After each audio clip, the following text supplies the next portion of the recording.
Hello once more for a little bit of Planescape Torment. And we've never seen something, whatever that was. I've not, because I spoke over it. Here we are in Planescape Torment again, and here I am with a lovely cup of tea again. Yeah. So anyway, here we are in the old place again. It looks like, doesn't it? And it's 3:35 a.m. I really wish the sun would come up soon, and perhaps it will soon. In the meantime, let's talk to this person called Annah. Hello, Annah. Hi, Cough. Hi, Cough. You see a striking, red-haired girl dressed in leather armor. Well, of course you do. Of course she is. It is a fantasy, after all.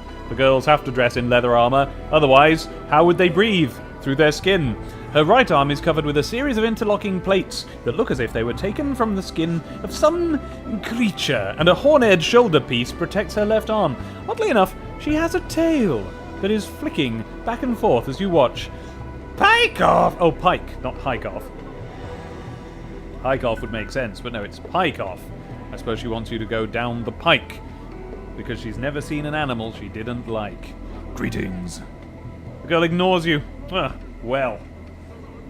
So I can choose to say, who are you? Or can you tell me where I am? Or I'm looking for somebody named Farrod. Do you know where I can find him? Or I'm missing a journal. Have you seen one? I keep forgetting the journal is part of my, my little quest here. Well, I know where I am, and nobody knows where Farrod is. Well, she might. But let's break the ice a little bit by saying, who are you? The girl sneers, then makes an obscene gesture with her tail. I don't know any obscene gestures to make with tails. Pike off, you clueless sod! And I can say, hey, easy, or I can say, watch your mouth, girl, I'm not in the mood. I'm gonna be nicer than that. Hey, easy, whoa, jeez, I just had some questions, come on, hey. Hey? And what is it you want? I can't help but notice that you have a tail. That seems a bit rude. I mean, here I am in a fantasy world. I'm undead or something. My friend is a skull. I'm not sure it's all that weird to have a tail, is it? But it's the only piece of specific to her dialogue I have, so. Do I know? The girl looks at her tail. So I do! And here I was thinking that it was a trick of me eye! May, aren't you a sharp cutter? She bares her teeth. Why don't you piss off to whatever hole you crawled out of and leave me be? Me, nor my tail, is for trade. Jig? All possible responses are interrupted. All right, I was just curious. Oh, it's Mort that interrupts, actually, here. It's just as well neither you nor your tail are for sale. You couldn't squeak out a living with them anyway. Oh, Mort! Well, what a rude skull.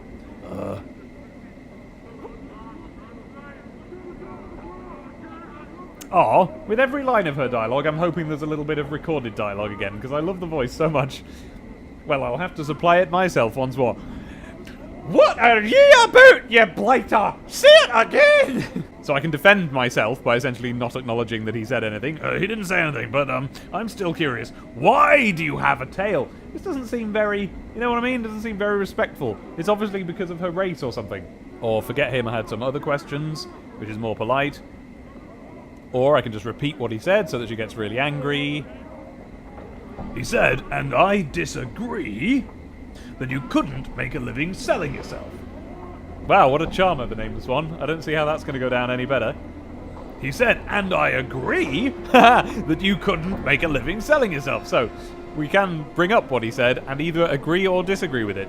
Alright, well, honestly, I'm gonna skip over this, because now that I think about it, Annah, I feel as if I've heard that name, as if perhaps she is a party character who will at some stage turn up. So, let's be nice and not follow that line of inquiry. He didn't say anything, but I'm still curious. Why do you have a tail? The girl's eyes narrow to slits. Are you daft? Can it be that you're dumber than stone? Or mayhap you're the power of ignorance? The power of ignorance. Oh, that looks like they dropped a little bit of lore in for us, doesn't it? That a person can be a power of something. Oh, hang on a minute. No, we know about this, don't we? Because I've got to seek out the powers of, chaotic good and chaotic neutral and things like that and talk to them. Is that the same thing? Or not? Can't remember. Been a while. May the dabbest break you over and make you a street. And I hope you like my accent here. I think it's almost as good as the one in the game itself. I'm doing my very best Zachary Quinto doing Scotty in the audiobook version of J.J. Abrams' Star Trek. which if you haven't heard it, there is a clip of it on YouTube and you should go and see it right now. Although that YouTube clip is not, to my mind, of the best bit, the best example of Zachary Quinto's Scottish accent.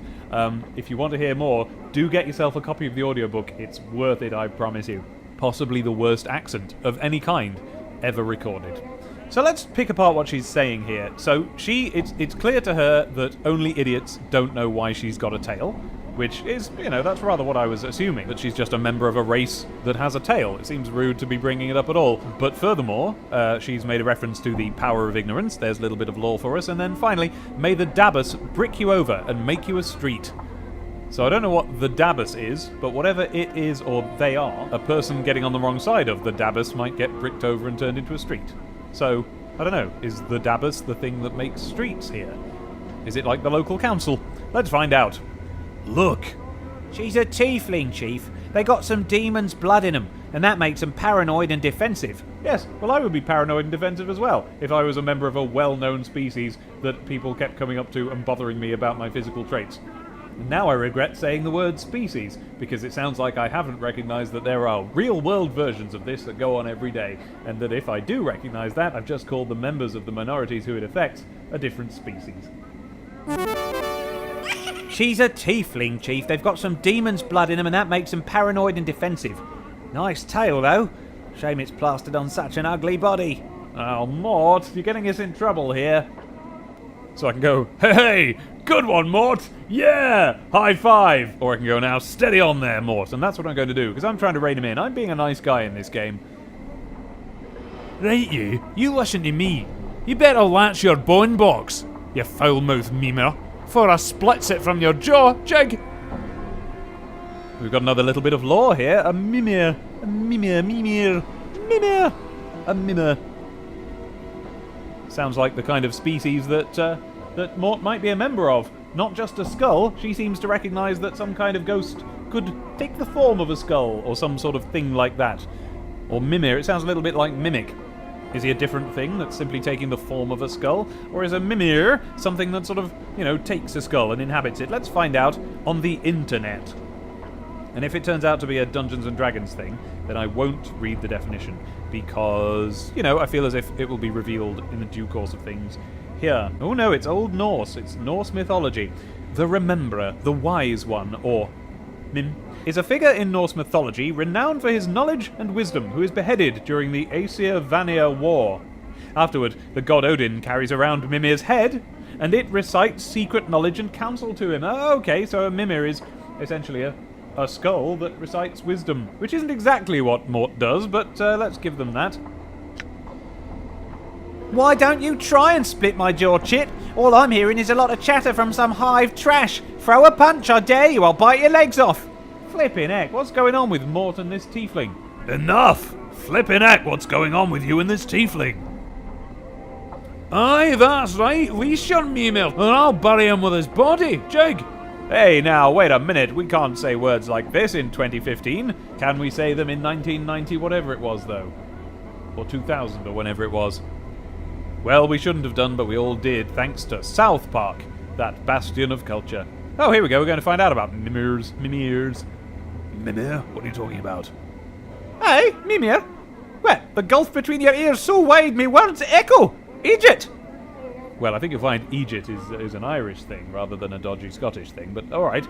You still haven't answered my question. What's a mimir? Oh, why won't anyone just tell me the stuff that I asked them to tell me? Mimir's a talking encyclopedia. That's me, Chief. Oh, so is this is he actually one of these? Is this the reveal? Where we find out what Mort is? Is there a load of other Morts? All bobbling about in the air elsewhere, all these skulls here and there. That'd be cool, I want to meet more. Skulls bobbling about are a good thing, and I want to see a lot of them. Got it! Annah glances at Mort, then you, then sneers.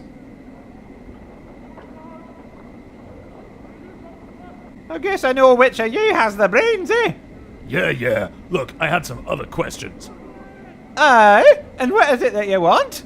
I don't know why she's putting up with this interrogation, or why he's not explaining that he has amnesia and would like to know basic things. Well, I know where I am, but let's find out what her version of where I am is. And I guess before long I'm going to have to stop asking everyone where I am, because otherwise we're going to have this whole Let's Play of just the same thing reiterated over and over again. But at least this time it'll be said in an amusing voice. You're lost, but you're about to find trouble. Make yourself lost somewhere else, Bubba. Bubba. Bubba, that's a word here. We have shit, is like an insult that you can aim at people, and bubba is presumably another one, and pretty much everything is an insult that you can aim at somebody. Alright, well, I have some other questions I wanted to ask first. I'm looking for someone named Farod. Do you know where I can find him? I might say more if you sweeten the question, eh? She clicks her tongue and rubs two fingers together. Jink jink, eh? Ah, yes, I was wondering earlier if the reason that money is called jink is because of the noise it makes when you clank it together, and it sounds like that may be the case. Jink jink? She means money. Oh. Eh? She glances at Mort, then shrugs. What the skull said? Hard coin? So I can say, alright, how much? Or I can say, I doubt you have anything I want to hear, but try me, then I'll decide whether it's worth it. That is actually the case, because I've heard it for free and for money already. So let's go for that option. Bar that, I have nothing more to say to you, Buck. Get! Oh, and all I can do is leave. Alright, I'll leave. I've never seen something so ugly I've not.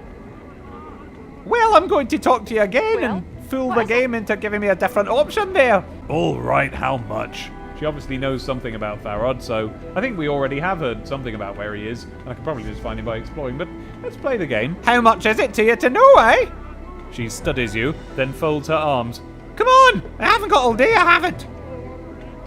How about 10? I can turn on the charm. That's probably part of my stats that I've made, so let's do that.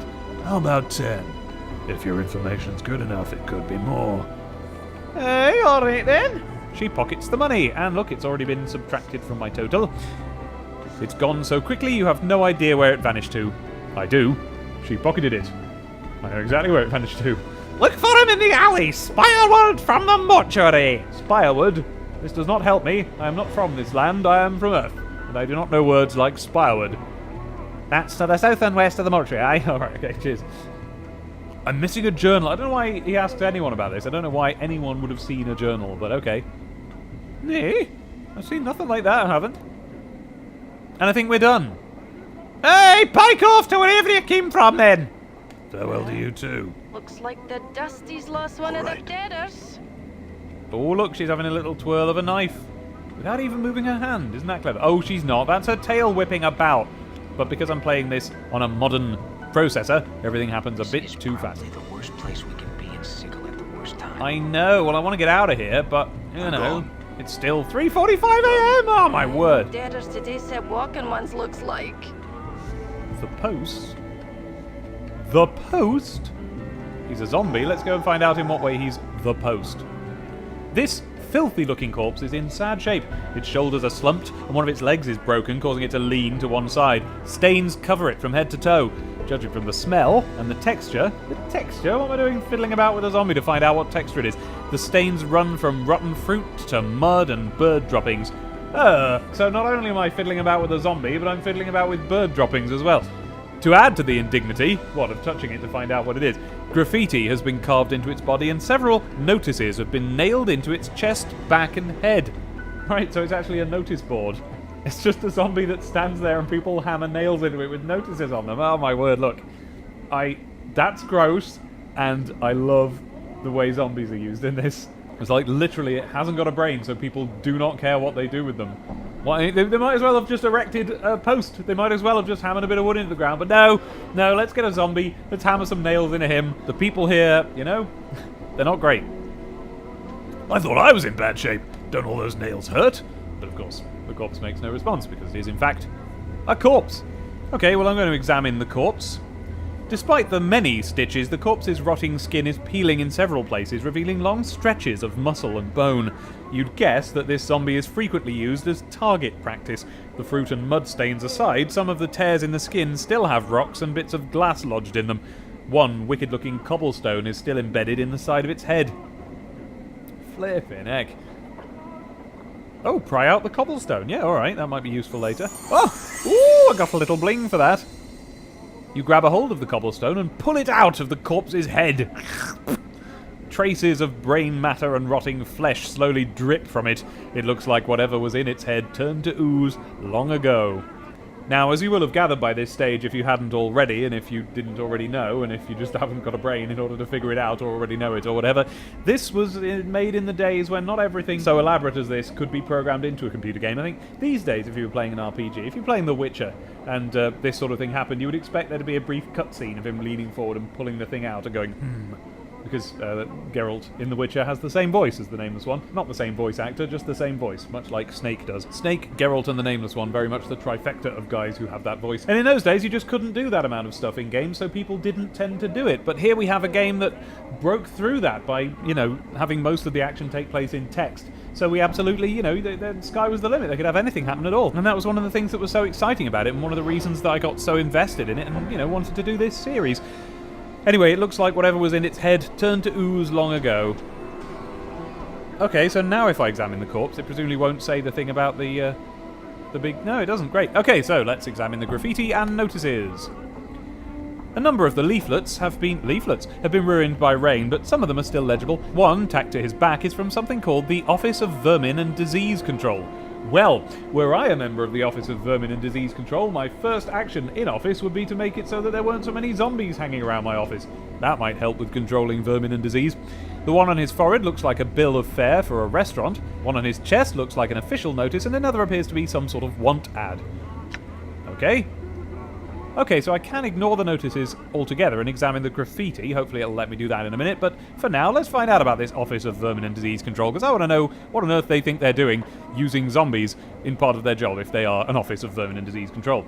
To those hive citizens wishing gainful employ with the most honourable and generous sigil government, inquire forthwith at the Office of Vermin and Disease Control to help stem plague of brain rats. This is a bit Discworldy, isn't it? To help stem the plague of brain rats.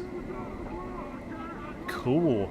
Oh, wait, I know about plague rats. I believe they're called cranium rats. Bounties paid! Copper given for each rat tail brought. Yes, I'll have things to tell you about the cranium rats and my knowledge thereof when we get to them. Tails must be genuine, and from rat only. No cat, dog, or fiend tail accepted. Office several streets south and west of Mortuary Gate. In Lower Hive, ask for official inspector in charge, the respected Phineas T. Lort, 39. Or the 39th, I should imagine. So I'm looking for a Mr. Phineas T. Lort the 39th, who is the official inspector in charge of vermin and disease control. And essentially what he's saying is that if I find some of these rats and I gather up their tails and I bring them to this office, I'll get some money off him. So that's a way of getting back my jink that I've just spent on a few different people in exchange for information. And to do that, I want to go several streets south and west of the Mortuary Gate, which, if I remember, is called something like Spinwood. Okay, lovely. Let's examine the other notices. The bill of fare. What's that all about? Someone has posted a bill of fare for the Gathering Dust Bar, but the bill of fare cannot be read as the words Smouldering Corpse Bar have been scrawled in charcoal over the bill. Okay. So, I confess I don't really understand what that's on about. So, I know there are these two bars. The Gathering Dust Bar is the gentle one where the Dusties go, and the Smouldering Corpse Bar is an altogether rougher one, but someone's written Smouldering Corpse Bar over the bill as if to cover it up. I mean, no, I don't really understand why somebody would do that. Don't know. Smouldering Corpse Bar? The zombie immediately jerks its left arm upwards and points far to the southeast. A moment later, the arm falls back to its side with a thump. Now I know why they need a zombie instead of just hammering a post into the ground. You can ask it directions and it becomes a living signpost. Oh, cool. That's a good idea. Reminds me of a job I once had. Mort seems embarrassed. Well, I mean, without the arms. I wonder if this would work with the other notices. I don't really know what he means about that. Oh, what? You mean reading out the locations mentioned on them and seeing if it'll point? A number of the leaflets... Oh, it's just a way of looking at more notices. Okay, fair enough. Examine the official notice. Public notice. By the order of the Judiciary Council and in accordance with the citizenry of Sigil, let it be known, those defacing a registered servant of the Dustman, either by graffiti, malicious attack, or by posting notices, will constitute felonious assault, and the perpetrator will be answerable for the vandalism of said servant by order of the Hall of Speakers. So it sounds as if they don't even like people putting notices on this guy, even though he's the post, so I'm not really sure what you are supposed to do with him. Maybe he's just for giving directions. I don't know. I don't know whether they mean putting any notices on him at all counts as felonious assault.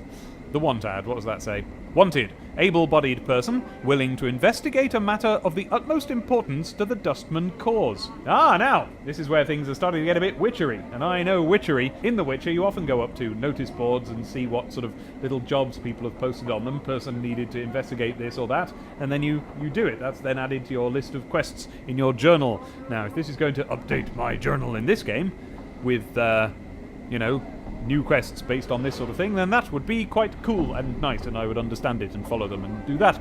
Will offer suitable compensation upon successful completion of said task. Interested parties inquire with Initiate Norwich. Gathering Dust Bar. Gathering Dust Bar? Ah, yes, I want to know where the Gathering Dust Bar is. The zombie immediately jerks its left arm upwards and points west to the building before you. Ah, implying that I'm actually standing right outside it already.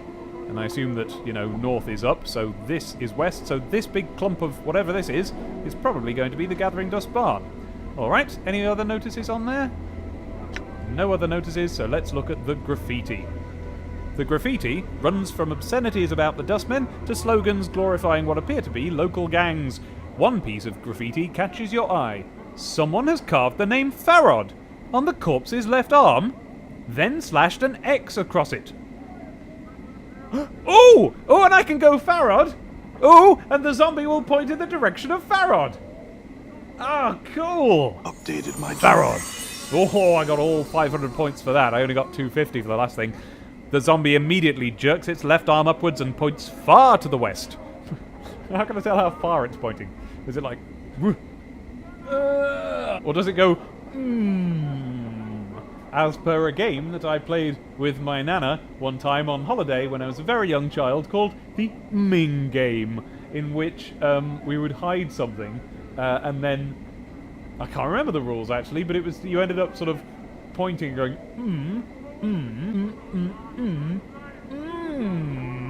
to indicate a long way, and you were sort of, telling the person directions to the thing, presumably from where they stood at the moment. It's quite a good game, when you're a toddler, and that's sort of the limits of your intellectual prowess. So there we go. I'm pretty sure I've examined everything now, and I now know that Farod is far to the west, which is this away. Okay, so I'm done. Thanks.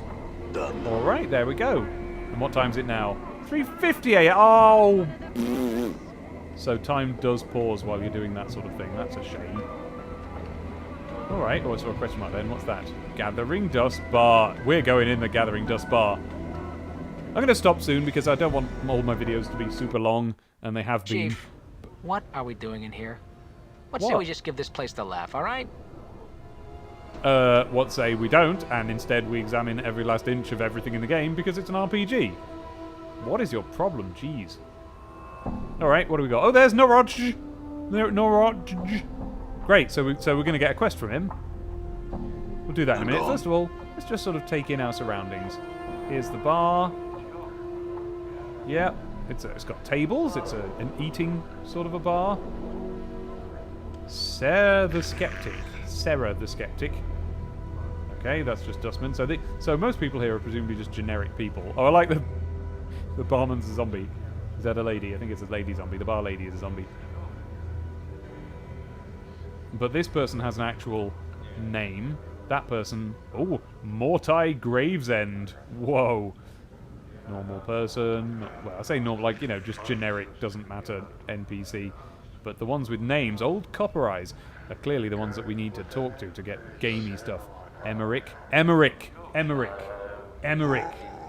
Why do I know that name? We're supposed to find him in the Gathering Dust Bar. Is he the guy that, when we exited the the mortuary, we found a note saying to find him at the Gathering Dust Bar. And we know that he has enemies who want to hurt him, but he might not know that. What else we got? Dustman, skeleton worker. Woo! Skeletons. What's the holdup? I like skeletons. I just like skeletons, all right? Jeez. All right, well, first of all, I'm going to go and talk to that guy who's going to give us a quest. Which one was he? This one, Norod. All right, Norod. You see a spindle-thin dustman in dirty black robes. His stiff black hair springs forth from his skull like a crown of spikes, and his leper-white skin is drawn sharply across his skull. He is frowning into his drink and mumbling to himself. Oh, now I'm mumbling to myself and staring angrily into my drink because I spilt it while trying to pick it up in order to stare into it and mumble. Greetings. The dustman looks up, blinks once, then looks you up and down, studying you. As he studies you, he takes one of his spiked locks and points at himself with it. Really? It's like... He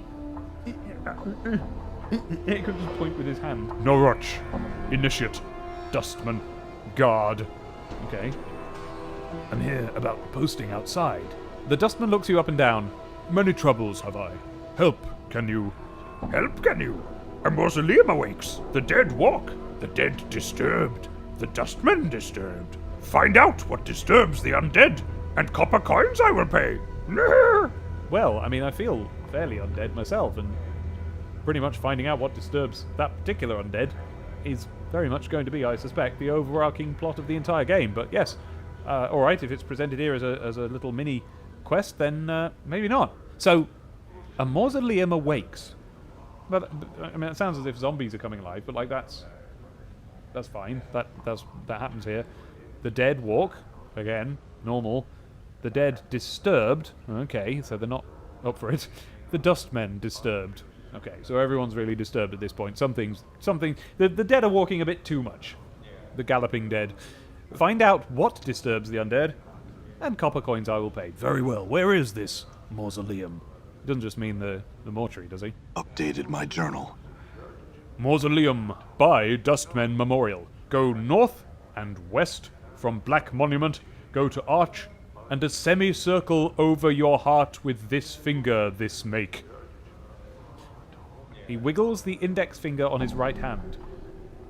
To the mausoleum go you will. Okay. I'll look into it then. Farewell. Alright. Okay, so I've got a little quest. If I look in my journal... Oh, yep, just press J to see if that opened my journal, and it did. Here we go, here we are. Norot, a dustman I met in the Gathering Dust Bar, told me of a mausoleum where the dead walk. Alright, so it's going to be a particularly haunted mausoleum full of zombies and stuff, rather than just, you know, the normal amount. And presumably, if I... Yes, quests. Look into the matter of the mausoleum's walking dead. Now, look, I haven't got many quests at this point. I've only got 3. 2 of them are, like, big ones, and then this is a little one. So I really haven't got very much... into the game. Sorry, viewers. I know we've been at it for hours. I hope you don't mind too much. Who have we got next? That's... I'm gone. Generic people. Sere. Is it Sere? Sere the Skeptic? Let's call it Sere the Skeptic, because it seems to have the female dustman head that we've seen before, and I don't want to start trying to pronounce Sere. As you approach, the elderly woman, I don't think we've had an elderly woman yet, turns and stares at you. La, look who's come a-calling on Sere today, Death's dearest son. Oh, she knows who I am. She looks you up and down, then shakes her head in disbelief. By every power in its mother, boy, what crypt did you crawl out of? Well, I think seems you can probably guess what crypt I crawled out of. I'm fresh from the mortuary, actually. What joke? Oh, that's nice. Well, the crypt was losing its charm, so now I'm looking around for the right place to die. Know of anywhere? What a joke that would be. I don't really see the benefit of saying that, so I'm just going to tell her. Fools? Wonder who she thinks are fools. She frowns, her face wrinkling like a crumpled parchment. Right, then. What coffin did you crawl out of? One of those shoddy splint coffins at Hamry's, most like. Gives corpses splinters, I hear. She sniffs. That boy's not been worth a click copper since his father died. Who is Hamry's? Hamry's is a coffin maker in the lower ward. Inherited the shop when his father died, much to the shame of every corpse needing a coffin, crypt, or tombstone in sigil. Okay, so there was a sort of a father-son, coffin-making business, and the father died, and, well, the son isn't very good at it. What happened to his father? Well, I suppose if you're in a coffin-maker's shop, it's a good place to die, isn't it? Those ears just for show, boy. He died. His son talked him to death, most likely. That boy's tongue doesn't stop rattling. I'm surprised he doesn't shake his head loose from his shoulders. Ooh, so if I find this Hamrys, I might be able to glean some information out of him because he doesn't stop talking. And then here's the game again, trying to make me do the same joke it suggested earlier. I don't know if that's because it's just, allowing me all the options all the time, or if it, really wants me to make that joke, so I probably will in a minute. Or I can have a go at her for talking, which is the whole point of the game. No, I'm not going to do that. Go on, I'll do my little joke. She barks a laugh that rattles your ears. Not here, unless you want to die of boredom. What's wrong with here? Someone pinch your sense and your sight, boy. She waves her hand around the bar. Look around. What do your eyes tell you? So I can say dustmen, which, yep. Or a dustman bar, yeah. Or a bunch of fun-loving dustmen drinking happily and conversing merrily, celebrating life to its fullest. I never thought to make him a wisecracking character, because that's Mort's job, but it'd be fun to have a wisecracking mage. Oh, by the way, I've been informed that it would be a good idea to be a mage in this. And I'll address some YouTube comments in a minute, of which that is une of though. But first of all, go on. Let's do the joke. You've got a clever tongue there, boy. Mayhap your tongue is cleverer than you are. Sarah squints at you, then snorts. Don't explain the scars. So I can say, but it doesn't explain why a dustman is standing here ridiculing other dustmen. Care to answer that one? Are you a dustman? yes. And are you a dustman? A dustman? I suppose. I've seen enough sand pass through the hourglass while wearing these robes. This body's almost ready to pay the ferryman. She chuckles, but there's not much mirth in it. Oh, so she seems to be drawing a parallel there between becoming a dustman and actually dying and being old. I didn't realise that. Are they all supposed to be really old, all the dustmen? Or is that just... am I just, reading too much into it? Are you afraid of dying? Of course I am, boy. Who isn't? She frowns and glances around. Well, except dustmen. I think that's meant to be dustmen. It says dustman. They're not afraid because they've been swallowing so much of their own bat droppings over the decades they've blinded themselves into thinking that death is some kind of release. Right, so I can comment on that, and judging by the first response, it seems as if the game is actually inviting me here to establish what my actual character's opinion of death is. But I find myself too early in the game to make any kind of commitment, so I can say it is a release of a sort, which isn't too committal on the subject, or I can say you don't sound much like a dustman, which is true. She's dressed as one, which is another way of saying that she's using the dustman's sprite. Or I can say, so what sparked this crisis of faith? Which is quite an intelligent thing to say. That might be based on my wisdom points. So this is just sort of plonking my own opinion down on the table. I don't really feel the need to do that. I like these two. So I can say you don't sound much like a dustman, and I am curious to know who she is and in what way she's not a dustman, and if she's not, then why she's here. Or I can ask what sparked this crisis of faith. Oh, I see. Yes, so this is assuming she is a dustman. I'm asking why is she no longer a dustman. But I don't know, she seemed not to recognise the suggestion that she is a dustman at all. I'm going to say you don't sound much like a dustman. She shrugs. I guess the dustman robes don't fit me as well as they used to. Ah, so now I can say again. What sparked this crisis of faith? Life, I suppose. Never you mind. I won't bore you with the niggling details. I'd like to know, actually. Oh, would you? She looks at you skeptically. Shh. How old do you take me for, boy? Well, assuming that the narrative is to be believed, I took her for quite old, so I can tell her the truth and say, old. Which is a bit rude, but old people who, are properly old don't really usually seem to mind being told that they're old, because it's very clear they are. Or I can let her down gently. Oh, not too old.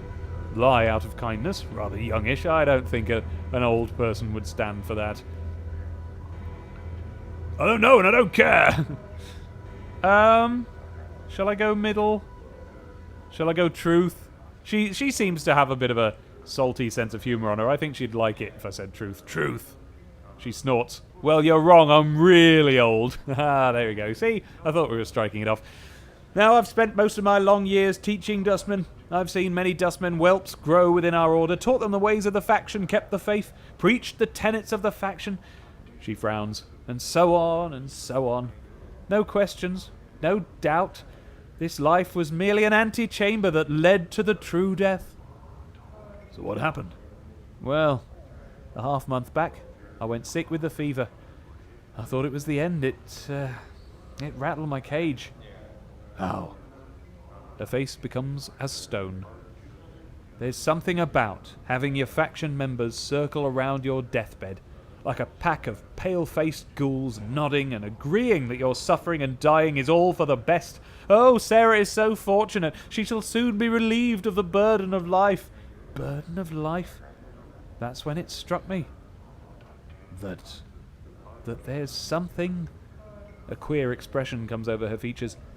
Addled about not appreciating your life.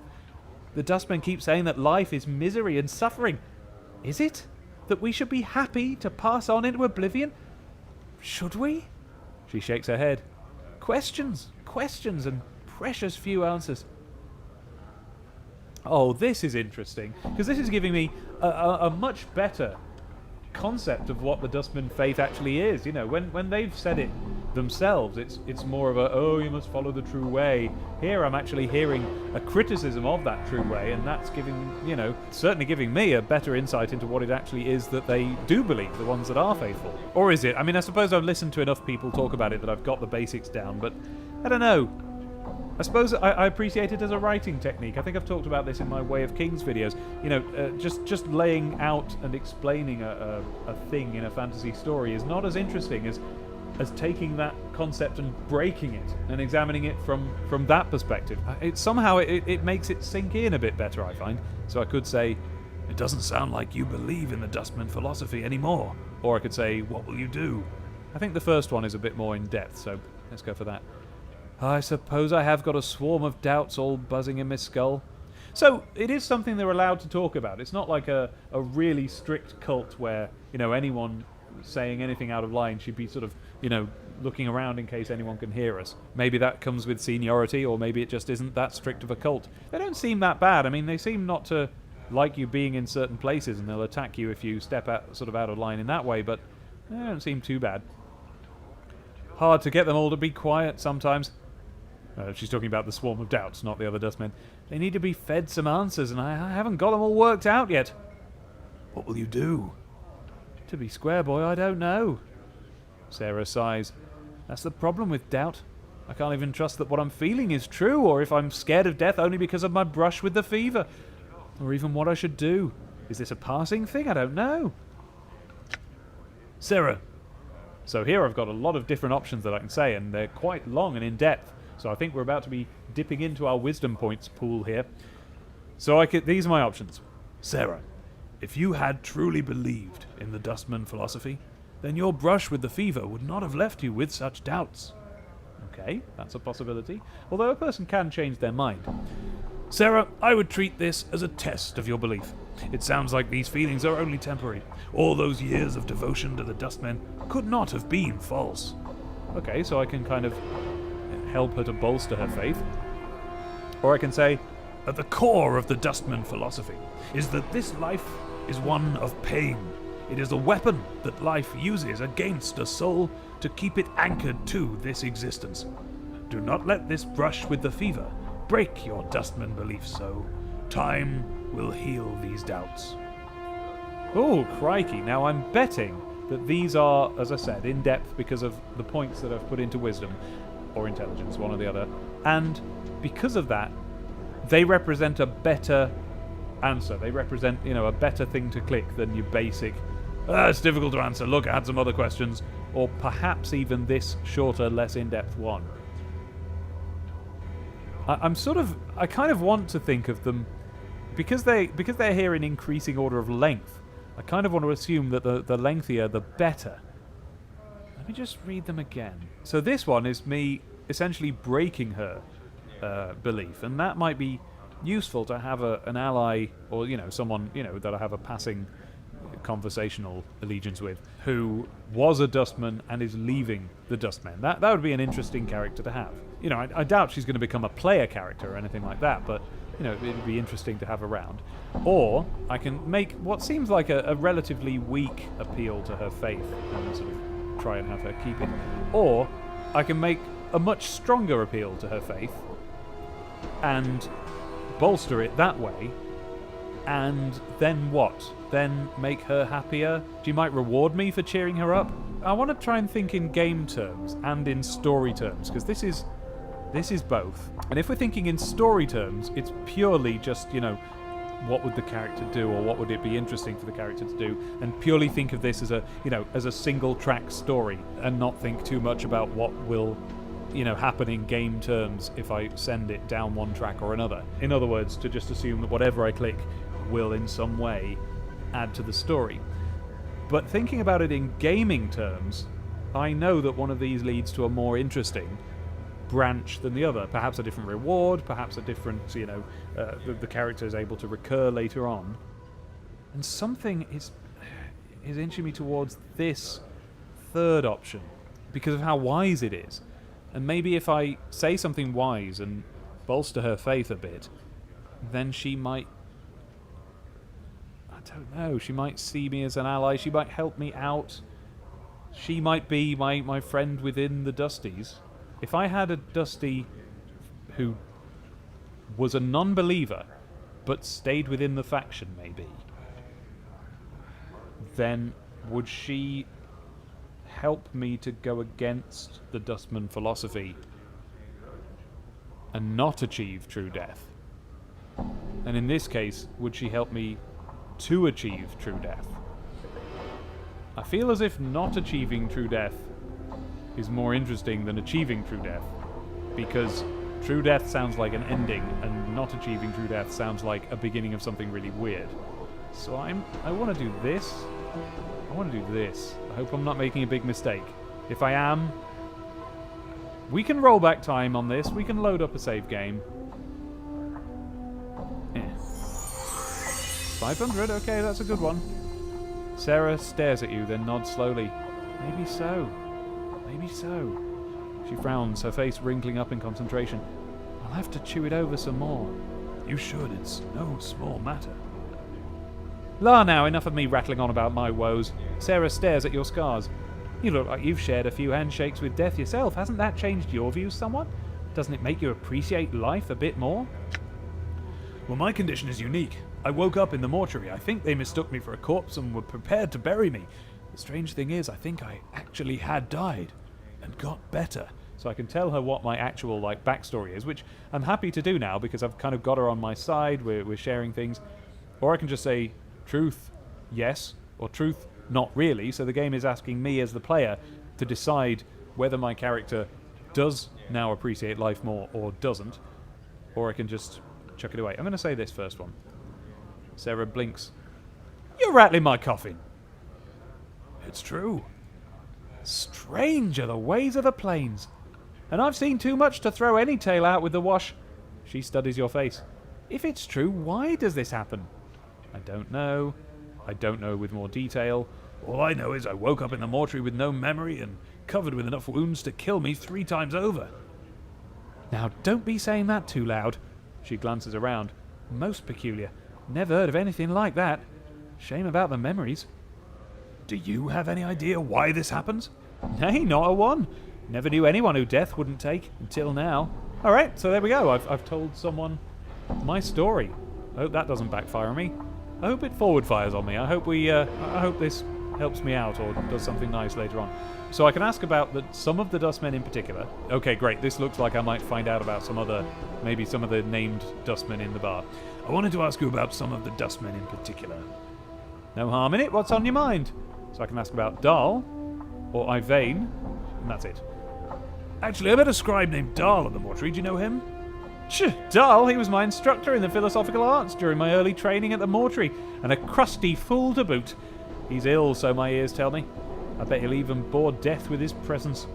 Oh, he's a fool, is he? He's been nice enough to me. Is he dying? Sicker than a spotted dog he is. Not much sand left in the hourglass for him. Okay, Who else do we have? Yvain. Who? Oh, she doesn't know Yvain. That's interesting. Strange young woman, poor eyesight, near deaf, talons for hands. Maybe she's a new initiate. I've never heard of her. Interesting. Okay, what else can we ask her about? The journal and Farrod. So, journal first. Have you seen a journal recently? I'm missing mine. What's it look like? No idea. If you don't know what it looks like, how do you expect to find it? Beginning to wonder that myself. Finally, I shall ask her about Farrod. Sere's face crumples into a frown. That dog, he's the worst of the collector lot. I heard he has his kip set up somewhere in Ragpicker's Square, many streets west of the Mortuary Gate. Dangerous place, though. Some of those collectors aren't patient enough to wait for folks to die so they can sell them for jink. So, she hates Farrod, just like everyone else seems to. He lives somewhere in Ragpicker's Square, west of the Mortuary Gate. And we know that. We've had the zombie point west already. Collectors? They're vermin that scavenge the bowels of the hive for bodies to sell to the dustmen, make a living off the dead. A motley breed. Makes you ashamed to share the same city with them. Shh. At least they help keep the streets clean. And there we go. I'm done with her. And meanwhile, over here, this Mortai Gravesend is pisting at me, wanting to talk. But, given that that is a very clear next thing that I'm going to do, let's save that for next time. Save the game, and save that there. The game was successfully saved. Jolly good. And now, we shall address some comments left on the previous video. First of all, Andy Brown says that the best stat for talking characters is wisdom, in his opinion. Okay, so we'll keep unlocking that. And someone else, I think, said as well that if I become a mage, then I'm going to be able to have some upgrades for intelligence that way. So it might actually be less important to level up our intelligence before that. Let's find out what he says here. Intelligence lets you reason better with people and determine how many spells you can learn. Well, I like both of those, so, you know, intelligence is still a good thing, and I'll still keep that up, but wisdom is for talking, I suppose, is what he's saying. Actually, I'm not entirely sure. Perhaps clarify, Andy. If wisdom is the best stat for talking characters, then why is the next thing you said that intelligence lets you reason better with people? That seems like part of the talking deal. So I'd like to know a little bit more about what the difference is there. Get your wisdom up to 17 or 18 first, then begin working on intelligence. Alright, well let's have a little look at my stats and that. Statistics screen. My wisdom is currently 14, so a little way to go yet. So wisdom wants to go up to 17 or 18 first before I start really pouring points into intelligence, and it looks like my intelligence is actually higher, which is a shame. I need to get my wisdom higher than it. I can't level up yet, so I'll have to deal with that next time. Charisma can be increased temporarily with spells as well. Oh dear, so I've actually leveled up the two sort of least important ones. Well, what it means is that I can compensate for that, so next time I get any points at all, I'll dump them into wisdom. Also, just a heads up, you want to switch to mage before you hit level 7 with fighter. Okay, what am I on now? Level 4. Okay, that's fine. And he then, I replied to that asking, you know, how to switch, and he says that I will switch by talking to a character, and I won't read that too closely because I imagine it's a character that I'll just happen upon. And there are tattoos you can get if you're a mage that significantly increase intelligence. Okay. You can also switch between classes more freely as you get more party members and unlock new areas, but it's important to reach level 7 and 12 with a mage first if you want the bonus intelligence and wisdom. Okay, so if you reach level 7 and then again level 12, those are like milestone level ups where you get stuff, and I'm going to want to be a mage for those. Okay. Andor Euston is in fact pronounced Andor Euston. Sorry about that, Andor. According to D&D sources, Sigil is pronounced Sigil. I don't care, sorry D&D sources. And Kairu Hakubi explains that it's very much the same as the way a lot of Japanese robot dinosaurs like to pronounce things such and such Zorus instead of Saurus. Okay, that's a comparison I never would have thought to draw. Do they? Lots of different Japanese robot dinosaurs do that, do they? Okay. I suppose I just haven't spoken to enough. Nick Shackle tells me he doesn't want me to make any Mario Brothers movie references. Oh dear, Nick Shackle, this is not going to be the channel for you. And then Aaron Good brings us some terrible news. Everything I said in my lengthy explanation of saving throws in the previous episode was completely correct for a different version of D&D than this game is based on. So, it has nothing to do with the way this game works. Luckily, He explains, Torment is based on 2nd edition D&D. It says save versus spell 12. That means that you have to roll the target number 12 or higher after adding any bonuses you get on a 20-sided die to avoid the effect. So, when your saving throw gets better, the number will actually get lower, therefore ensuring that it's more likely you will roll higher than the target number. The target numbers and the rate at which they improve or lower is based on your class. Okay. Also, save versus breath refers to the breath of a dragon or similar nasty effects. Alright, okay, well. Oh, Snow Demon Akuma moved house. How did that go? Hope all went well, and nothing got, smashed or broken in the transfer, and that your new place is better than your old place, and that everything's better now. I hope it counts as an upgrade to life. And that's all the comments we have to deal with on the previous video, but I did cast out to Twitter to ask any questions they want answered. Stefan Netikoven has said, on a scale of 1 to 10, how much torment have you endured in Planescape? By all accounts I've heard, it's quite pleasant. No torment at all, except the occasional little bit of torment involved in setting up the video and the camera and the audio and all of the other stuff. But the actual game itself has been nothing but lovely all the way through. /E/ says, Alright, favorite bit of the game so far? I'm gone. Favorite bit of the game so far? I think it must have been when I went through my first portal. Yes, I'm very excited about the idea of the portals and the keys. That was one of the selling points that really that made me need this game when I first read the back of the box.